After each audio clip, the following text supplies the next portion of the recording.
உங்கள் வீட்டில் ஒரு பிள்ளையா இருந்தாலும் 2 பிள்ளையா இருந்தாலும் எவ்வளோ பாசம் வேணாலும் வைங்க. சொத்து எழுதி வைக்க சொல்ல உங்கள் மேலே ஒரு அரை சென்ட்டாவது எழுதி வச்சுக்குங்க. இன்னைக்கு என் நிலைமையே பாருங்க. ஒரே பையன் நல்லா படிக்க வச்சு அவனுக்கு வேலை வாங்கி கொடுத்து சொத்து சம்பாதிச்சு வச்சேன். சரி, நம்ம ஒரே பையனாச்சே, நம்மளை நல்லா பார்த்துப்பான், நல்ல விதமாக ஒரு பொண்ணு பார்த்து கல்யாணம் பண்ணி வச்சேன். அடிக்கடி சொல்லுவான் என் பையன், அப்பா அம்மாவை நான் விட மாட்டேன் கட்சி வரையும், அவங்க ஆசைப்பட்டதை நான் வாங்கி கொடுப்பேன், காரில் இட்டு போவேன். எவ்வளோ பண்ணான். ஒரே பையன் பெற்றுட்டுமே. என் பொண்டாட்டி நான் சொல்கிறேன், 20 ஏக்கர் சொத்தை நான் புள்ள மேலே எழுதி வச்சிடலான்னு.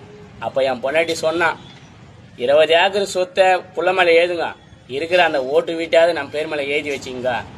ஏண்டி இருக்கிறது ஒரு பையன், மொத்தமே அவன் பேரில் எழுதலாம் அப்படின்னு நான் சொன்னேன். வானாங்க, கட்சி காலத்தில் நம்மளை கைத்து பூச்சி வெளில தள்ளிட்டா நம்மளுக்கு ஒரு கூழோ கஞ்சோ அந்த ஓட்டு விட்ட வச்சு குடிக்கலாங்க சொன்னான். அவள் பேச்சு நான் கேட்காத மொத்தமே என் புள்ள பேர் மேலே எழுதினேன். இவன் அவன் பொண்டாட்டி பேச்சு கேட்டானா, அவன் பொண்டாட்டி இவ பேச்சு கேட்டுதான் எனக்கு தெரிலங்க. எங்கள் 2 பேரையும் கைத்த மாடிக்கு வெளில தள்ளிட்டான். ஆனால் கைத்த மாடிக்கு வெளியே சொல்ல சொல்ல என் பொண்டாட்டி ஒன்று சொன்னான், மார்வழி ஹார்ட் அட்டாக் வந்துச்சு அவளுக்கு. ஏங்க, இதுமாரி புள்ள கைத்து மாடிக்கு வெளில தள்ளிட்டான், நீ எப்படியா இருந்தாலும் நம்ம ரோட்டுக்கு தான் போனோம், மொத்தமே உன் புள்ள பேர் மேலே எழுதிட்டீங்க, நீங்கள் கஷ்டப்பட்ட பார்த்துக்கணும், நான் உயிராட இருக்க மாட்டேன் அப்படின்னு சொல்லிட்டு என் தொட மேலேயே உயிரை விட்டா. நீங்கள் புள்ள வச்சுக்கிறீங்களா, தயவுசெய்து உங்கள் பேரில் 1 சென்ட்டோ 2 சென்ட்டோ எழுதி வச்சிங்க.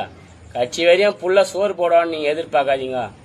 என்ன மாரி நத்தருக்கு வந்து நீங்கள் அவஸ்தைப்பட வேணாங்க. என் பொண்டாட்டி அடிக்கடி சொல்லுவான், காரில் இட்டு போகணும், கால் வழியால் அவஸ்தைப்படுத்துங்க. என் பொண்டாட்டி 10 ரூபா குத்து ஒரு தேயிலை வாங்கி தரத்துக்கு என் பிள்ளைக்கு முடியலங்க. கண்ணீர் விட்டு அழுதங்க என் பொண்டாட்டி பாடுற வேதனையை பார்த்து. 20 ஏக்கர் சொத்து ஒரு ஓட்டு விடு மொத்தமே எழுதி வச்சிட்டேன். நீ நத்தேரில் வந்து அனாதியாக உக்காந்துக்கிறேன்.